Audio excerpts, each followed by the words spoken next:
देश आज आत्मनिर्भर होने की राह पर मजबूती से बढ़ चला है और यही कारण है कि दुनिया की जीडीपी जहां नीचे की ओर जा रही है, भारत का जीडीपी बढ़कर 7.8% के स्तर तक पहुंच गया है। यह बातें देश के रक्षा राज्य मंत्री संजय सेठ ने बोकारो में पंडित दीनदयाल उपाध्याय की जयंती के अवसर पर आयोजित संगोष्ठी को संबोधित करते हुए बोले। उन्होंने पत्रकारों से बातचीत करते हुए कहा कि जहां मोदी नाम केवलम किया, वहीं उन्होंने बताया कि जीएसटी में की गई कटौती एक बड़ा रिफॉर्म है और देश की 140 करोड़ जनता इस बार दुर्गा पूजा उत्सव के साथ साथ बजट उत्सव का आनंद ले रही है। उन्होंने एक सवाल के जवाब में भारतीय वायु सेना के लिए 62,370 करोड़ की हिंदुस्तान एरोनॉटिकल्स लिमिटेड से किए गए करार को देश के लिए एक महत्वपूर्ण कदम बताया और कहा कि इससे देश की ताकत बढ़ेगी, हमारे स्वदेशी अभियान को बल मिलेगा। उन्होंने कहा कि मोदी जी के नेतृत्व में देश की ताकत का एहसास देश की जनता ने मई महीने में ही कर लिया था, जब मात्र 23 मिनट में ही पाकिस्तान को घुटने टेकने को मजबूर होना पड़ा। उन्होंने कहा कि दुनिया इससे हतप्रद है क्योंकि देश की इस ताकत को हमने दुनिया को दिखाया है, वह किसी इंपोर्ट हथियार से नहीं बल्कि अपने स्वदेशी हथियारों के बल पर दिखाया और यही स्वदेशी अब देश की ताकत को और भी बल दे रही है। उन्होंने कहा कि झारखंड में रक्षा को लेकर एमएसएमई सेक्टर पर जोर दिया जा रहा है और आज यही कोशिश हो रही है कि इस सेक्टर के माध्यम से अपने बच्चों को पलायन रोकें। उन्होंने कहा कि आज एमएसएमई के बदौलत हम 40,000 करोड़ का उत्पादन कर रहे हैं और वह भी बिल्कुल स्वदेशी के बल पर। केंद्रीय रक्षा राज्य मंत्री ने यह भी कहा कि प्रधानमंत्री नरेंद्र मोदी ने स्पष्ट कर दिया है कि एमएसएमई सेक्टर देश के लिए अर्थव्यवस्था की रीढ़ है। साथ ही उन्होंने ये भी कहा कि कांग्रेस के वोट चोरी, जीएसटी बढ़ाकर घटाने के मामले पर मंत्री ने चुटकी ली और कहा कि कांग्रेस को कोई गंभीरता से नहीं लेता।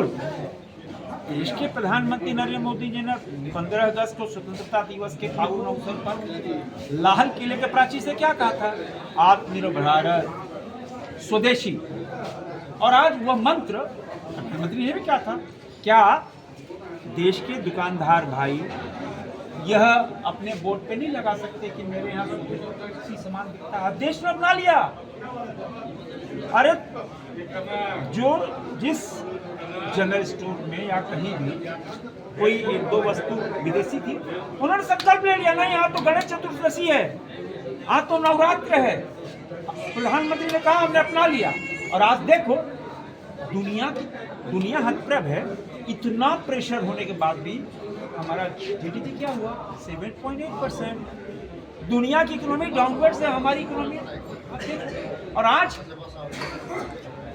इससे बड़ा उदाहरण क्या हो सकता है कि बजट हम लोग देखते थे, हम लोग बचपन से भी बजट आ रहा है तो बढ़ेंगे, हो सकता है इसमें दाम घट जाए, इंतजार करते थे भाई बजट का।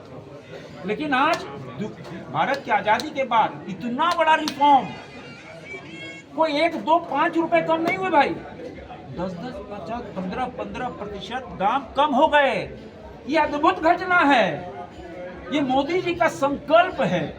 और तभी आप देखो कि 140 करोड़ देशवासी ये दुर्गा उत्सव, ये नवरात्र, ये दिवाली, ये छठ, इस उत्साह से, ये तो बचत उत्सव के साथ दुर्गा उत्सव है, क्या कोरिलेट हुआ है। और देश की महिला, देश की जो हमारा चौका है, रसोई है, देश की आधी आबादी मोदी को आशीर्वाद दे रही है। अरे मोदी जी, आपने हमको कैंसर, अस्थमा, दमा से बचाया, गैस चूल्हा सिलेंडर देकर, स्वास्थ्य के लिए हमको 5 लाख का आयुष्मान भारत दिया, हमारे रोड कालीकरण कर दिया, लाखों गांव में बिजलीकरण आ गई, हमको बच्चों के पालने के लिए बच्चा पैदा हुआ, गर्भवती महिला को पहले बच्चे पे 6,000 फिर 5,000 रुपया, और अब हमारे रसोई का खर्चा तो 15% नीचे आ गया। इससे बड़ा उपहार कोई हो सकता है क्या दुर्गा उत्सव में? देश के 140 करोड़ देशवासी जहां दुर्गा उत्सव मना रहे। साथ भारत की तरक्की पसंद नहीं, ये ऐसे लोग हैं जो देश के बाहर जाते हैं तो देश के खिलाफ बोलते हैं। अब इनको किसी पर भरोसा नहीं, न चुनाव पर भरोसा, न ईवीएम पे भरोसा, न ईडी भरोसा, न इनकम टैक्स पे भरोसा, न सीबीआई भरोसा, न कोर्ट पे भरोसा, न सेना, किसी पे भरोसा ही नहीं इनको। तो इसीलिए जनता ने इनको तीसरी बार किनारे बैठाया है। आप परमानेंट किनारे बैठेंगे। बोकारो से कुलंच लाइव के लिए मनोज शर्मा की रिपोर्ट।